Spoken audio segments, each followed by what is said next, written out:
Amanda Salsabila dari kelas 1B, Prodi D3 Keperawatan. Di sini saya akan mempraktikkan video cara mengganti alat tenun pada tempat tidur pasien.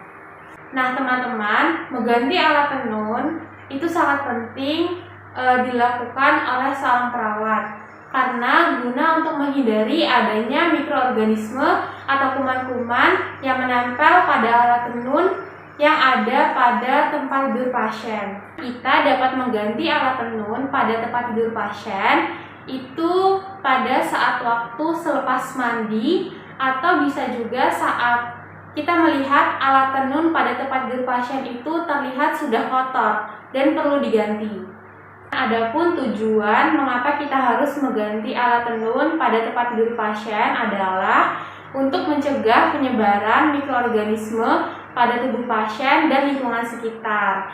Setelah itu, tujuan lainnya untuk mengurangi resiko penyebaran penyakit degubitus, serta akan memberikan rasa nyaman kepada pasien selama pasien dirawat di rumah sakit. Nah, hal yang pertama kali perlu kita lakukan yaitu adalah mempersiapkan alat-alat untuk mengganti alat tenun pada tempat tidur pasien. Baik teman-teman, yang kita butuhkan untuk mengganti alat tenun pada tempat tidur pasien adalah laken atau spray besar, lalu perlak, setelah itu stik laken atau linen yang melintang, lalu selanjutnya sarung bantal bersih, setelah itu selimut bersih, dan jangan lupa untuk menyediakan hand wrap. Setelah itu hand scoon yang bersih atau steril. Kita juga perlu menyiapkan tempat bagi alat tenun yang kotor. Setelah itu kita bisa mencuci tangan dengan 6 langkah dan menggunakan hand scoon yang bersih. Setelah semua sudah siap, lalu yang kita pasang paling pertama itu adalah laken atau spray besar. Nah teman-teman, yang perlu kita perhatikan pada bagian ujung sisi laken itu kita bisa mengikatnya atau kita bisa melipatnya agar terpasang dengan rapih dan lebih kuat. Jadi laken tersebut tidak gampang bergeser. Nah, setelah laken terpasang dengan rapi, kita bisa mengambil perlak, lalu kita meletakkan perlak pada posisi berada di bagian tengah bed tempat tidur. Nah, yang nantinya ini akan menjadi tempat bagian punggung pasien. Lalu saat perlak sudah terpasang, kita lanjut dengan memasang stik laken atau linen yang melintang yang sudah kita siapkan tadi.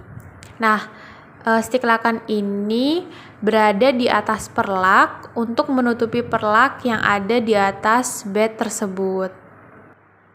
Setelah perlak dan stik laken sudah terpasang dengan rapi, barulah kita ambil selimut yang bersih untuk dipasang di atas bed. Nah, yang perlu diperhatikan itu adalah posisi selimut. Jadi bagian dan lipatan selimut itu harus sesuai agar pasien itu bisa langsung menggunakannya.